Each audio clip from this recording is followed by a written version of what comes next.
This is not hype. This is a power ranking built on cold, hard numbers. Who actually owns Saturdays in the Big 12? Who's packing stadiums, winning at home, and turning their home fields into fortresses? Some programs dominate, some are simply surviving. Let's break it all down. The data, what do you think about it? Well, I'm biased, so automatically. Yeah. But there's some really, really, really difficult places to play at. Mhm. But then again, even some of the worst places can be really tough.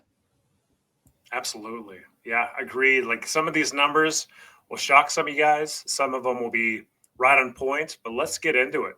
And we're going to start with the 16th team. We're going to go from 16 all the way to 1 in that order for this analysis. And this is a quantitative analysis, meaning there's 3 criteria that went into it. And number 1 is 5-year football home game attendance. Okay, that is 1/3 of the weight of the model that factored into these numbers.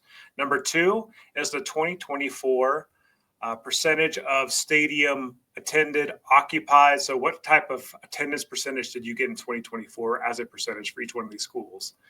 Then, lastly, the last aspect is a 5-year win percentage average.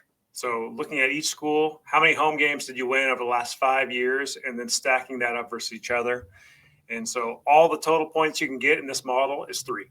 If you were a perfect team, nobody's a 3, but a 3 would be a perfect team.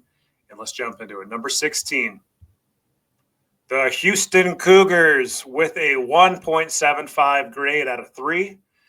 This is TDECU Stadium in Houston, Texas. And the strongest attribute out of the 3 that we've already talked about is actually their stadium capacity percentage in 2024. And that was roughly 69% of their home games were attended by their home field. Look, that's not a great number right there. That's why Houston shakes out at 16th spot. What are your thoughts, Daniel? They had Holgerson there. Things weren't great. Things weren't horrible, but things kind of flat. You're in Houston, so you're fighting against the Astros, the Texans, the Rockets. You're not getting above the fold on the sports page. You're not even getting a write-up on page 6. You're buried quite deeply. They are starting to turn around. That's a good part. There's high potential there in Houston with the Cougs. So, hey, if they start winning, they'll fill up the stadium more and make it more of a fortress down the line. But right now, 16th position, the Houston Cougars moving to 15. This might surprise some folks and stuff in the Big 12 because we're lumping in an old Pac-12 team already. And that's the Arizona Wildcats with a 1.98 score out of 3, 15th position overall in the Big 12. And the strongest attribute of all the criteria looked at is the stadium capacity in 2024. They had about 83% of their stadium full in 2024, which again isn't fantastic. It's better than Houston, quite a bit better than Houston. But when you shake out all the numbers, the Arizona Wildcats in 15th position, just to give you a little context, Arizona hasn't had a strong home field advantage for quite a few years. They've struggled getting people in the doors, and they've had some up and down lackluster football teams and stuff. So it's no surprise that they don't have the strongest home field advantage.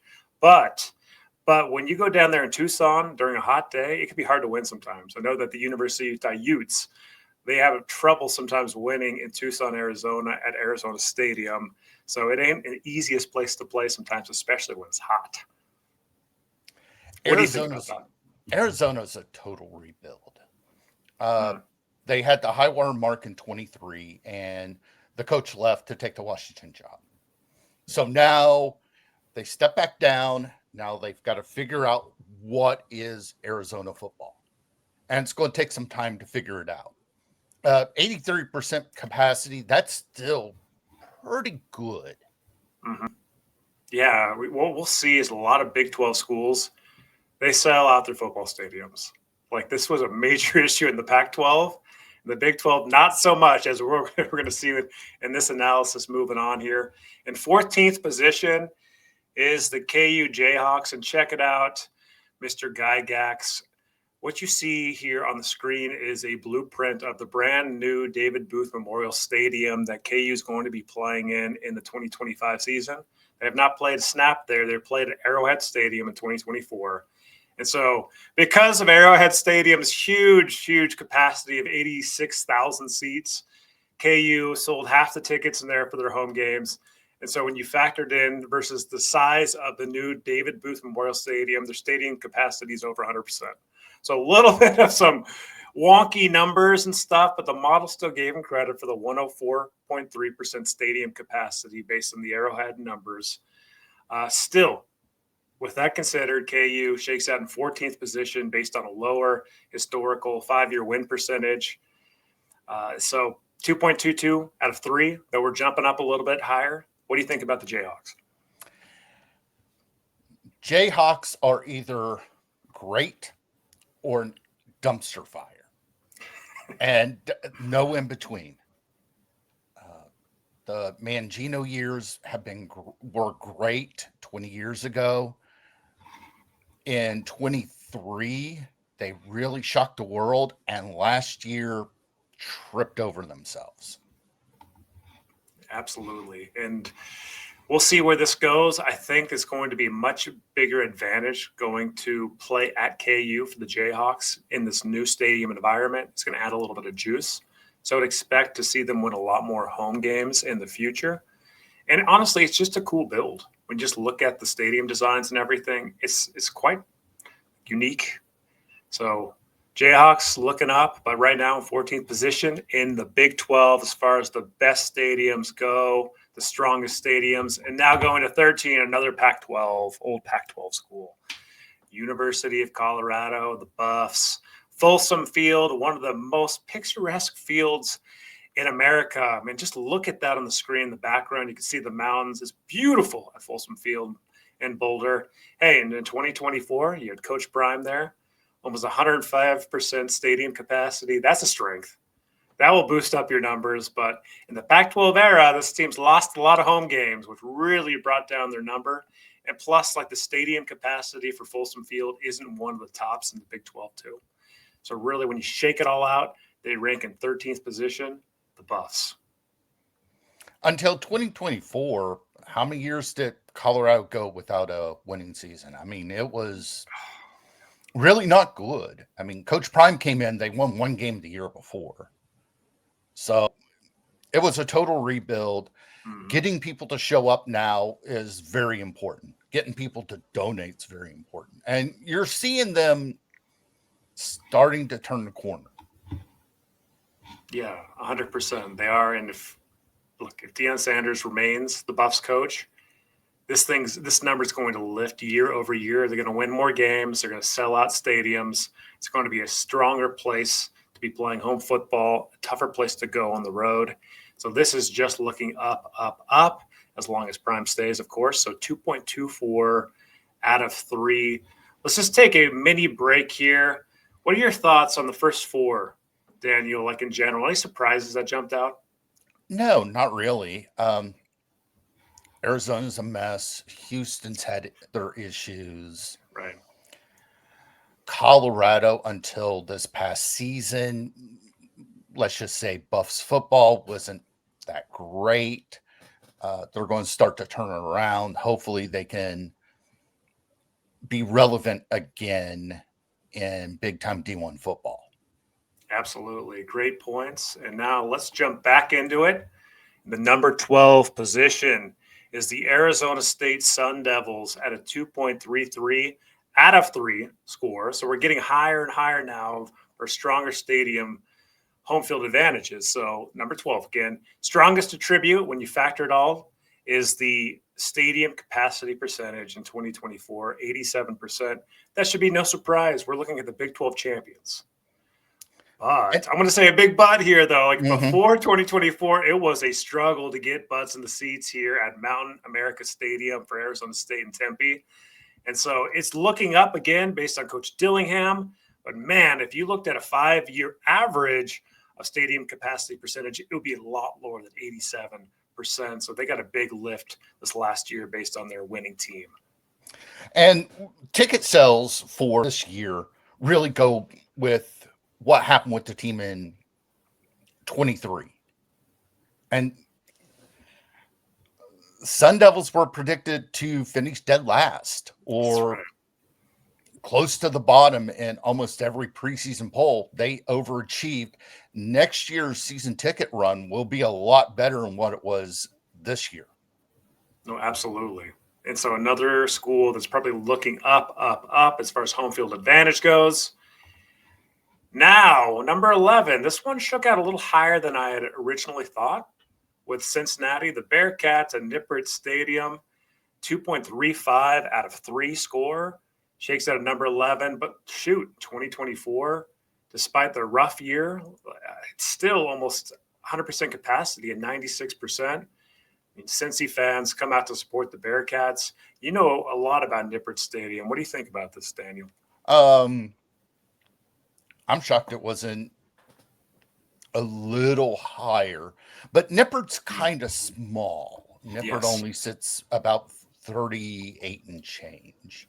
So we're not talking one of the bigger buildings in the conference. And also the other thing is that you're also, whenever you're going back with that, with the numbers, you're going back to the AAC days where they did make a playoff run. Yeah, they did. I mean, looking at Cincinnati's numbers, what really hurts Cincinnati is the stadium capacity itself. So just like how many butts you can put in the stadium, 36,030. That right there is third to last in the Big 12. And so if you really, look, you look at where the stadium is like located on the campus, there's zero room. There's a lot. If you look to the right of that picture, that's their library. If you look right behind it, that's more academic buildings. It is like way wedged into that campus. There's no room to expand. Wow. And one last thought with Cincinnati too. The 5-year home win percentage when they made that plan is actually 5th best in the Big 12. That is lifting their overall number, putting them in 11th position. But really, the size of the stadium is holding back from being scored any higher. Still 2.35 out of 4. You're going to see a lot of the numbers are going to get tight. Like we're getting real similar here for a lot of numbers, and we're moving on to number 10. Are you ready for this, Daniel? Sure. Oh, number 10. What do you think? I'm just going to hand it off. What do you think about West Virginia being in the 10th spot with a 2.40 out of 3 score? 2 words, Neil Brown.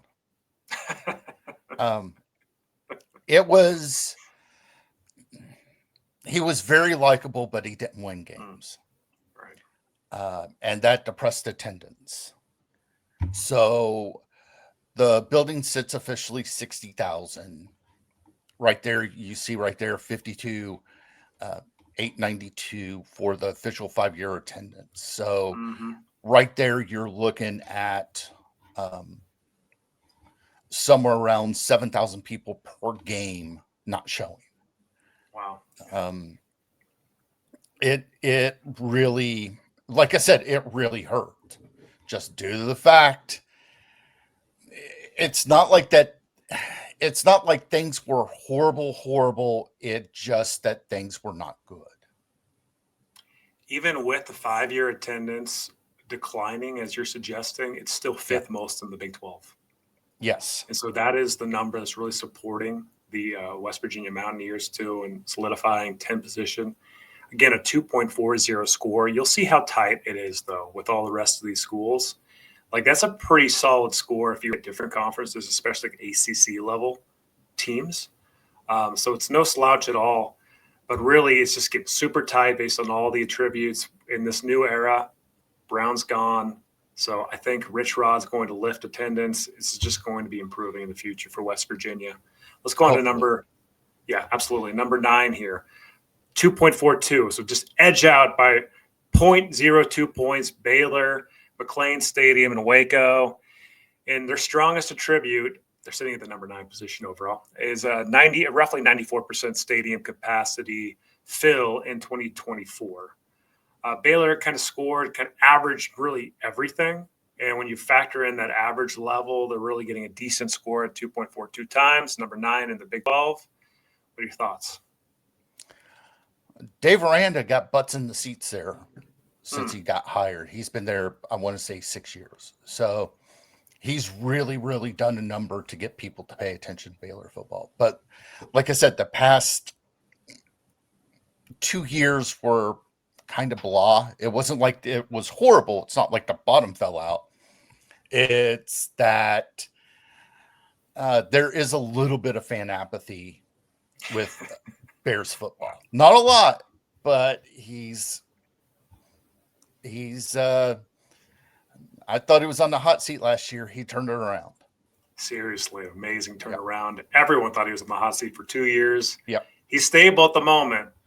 All right, we just looked at some more, these stadiums. So what's the biggest takeaway out of this bunch, this tier we just talked about for you, Daniel? I thought Cincinnati would be a little bit lower. I knew West Virginia's issues. I mean, of course, I follow them every day. But hopefully WVU can turn around and get butts back in the seats again. Like I said, that's 7,000 per game not showing up. Absolutely, and that's easy to lift. You've got one of the biggest stadiums in the Big 12. That was the biggest surprise for me that West Virginia wasn't in the top 5. Going into that would have been an assumption I made. Maybe they get there in the next few years under Rich Rod. So, yeah, absolutely. All right, let's jump back into it. Looking at number 8, the TCU Horned Frogs with a 2.44 out of 3 score. Number 8 out of 16 teams, the Big 12, and their strongest attribute. Man, in 2024, they basically sold out that sucker almost every week with a 99% stadium capacity percentage. M&G Carter Stadium in Fort Worth. TCU, what do you think about them? They did. They were in the championship game a couple of years ago. So that right there is going to boost their attendance. That's going to get people to care about TCU football. TCU football's they've always had people that cared and showed up to Fort Worth to watch them play. Absolutely. And really the one attribute that's kind of pulling TCU down a little bit is their 5-year attendance.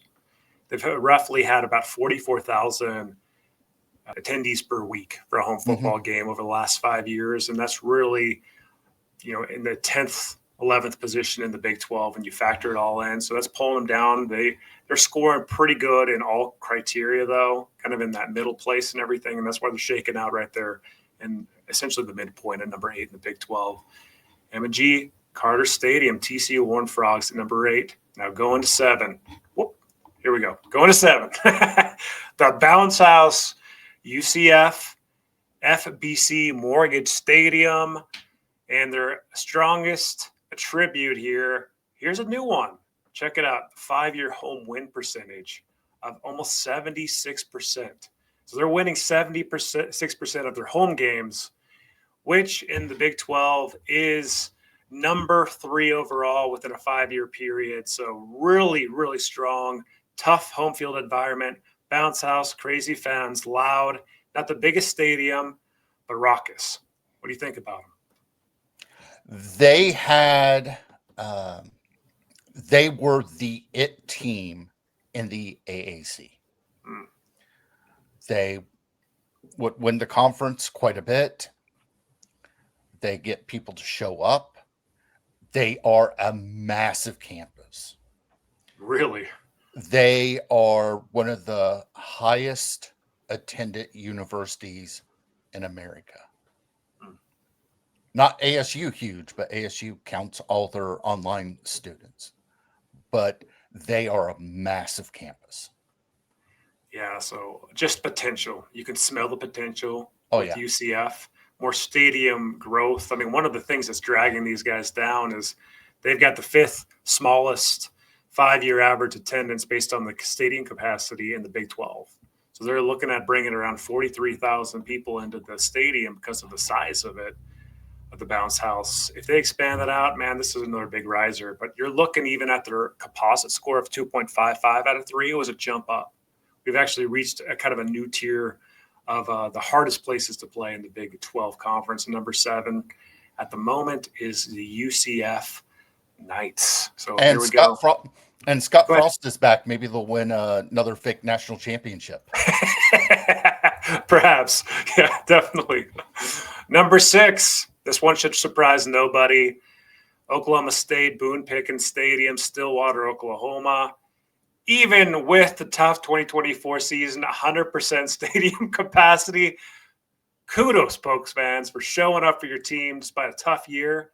A strong composite score of 2.65 out of 3. Number 6 overall. We're getting super tight here on the composite scores. And we're talking with Boone Pickens, a big stadium here, 54,000 people at an average home game attendance over the last 5 years. So 100% capacity percentage. You're talking about a lot of strengths here with Oklahoma State. Huge fan base, great fan base. We love the Pokes. What do you think about them? I thought they would be higher. And the only reason why is because they fill that building no matter what. Until this past season, they always were really good at winning 8-9, every once in a while, a 10-game season, 10-win season. Last year just absolutely killed them. They were awful. This would have been higher last year before going into last year of this rank. What's pulling the Pokes down is a 67% 5-year home win percentage. That's 9th in the Big 12 Conference. And a lot of those losses came last year. Oh, yeah. Right?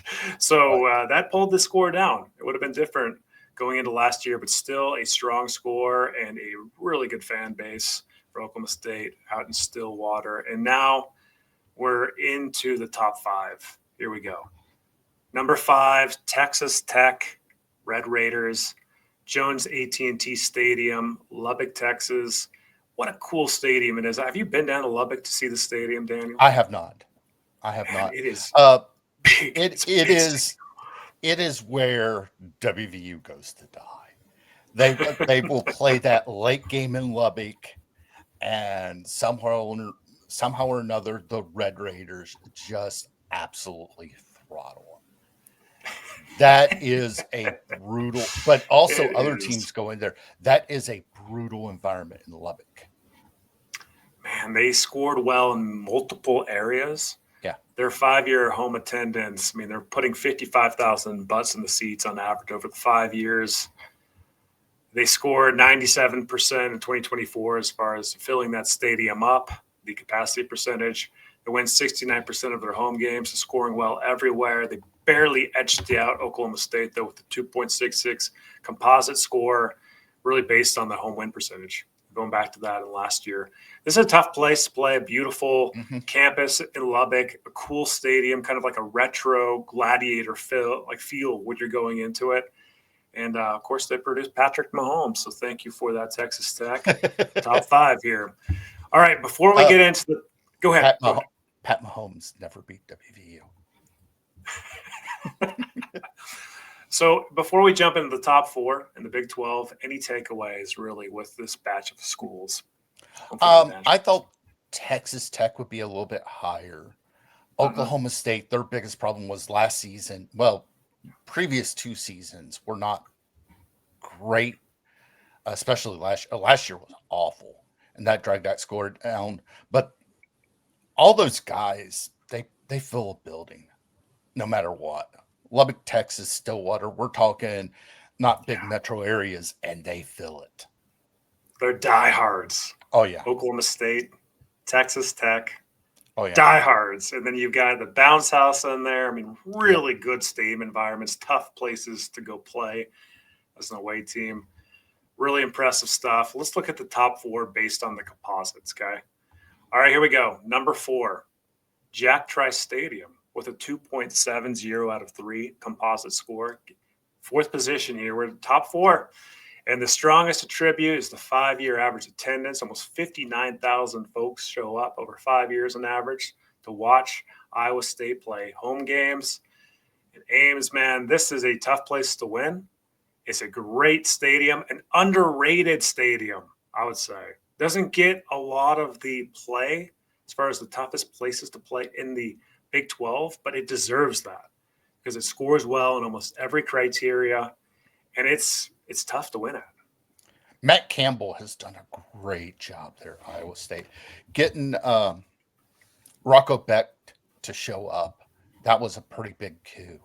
And they love their football in Ames. And that's another place that, let's just say Ames, Iowa is not in a big metro. It's kind of out there.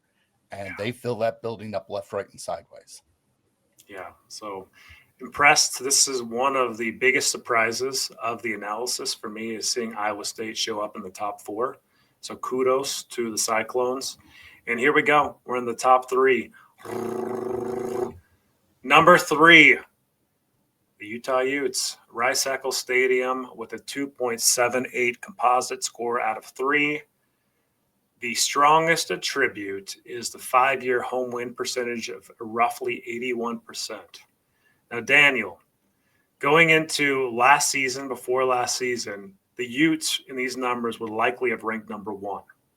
They ate a bunch of home losses last year that pulled that number down and pulled them into the 3rd position as far as the toughest Big 12 places to play. But Rice-Eccles Stadium is raucous, especially for night games.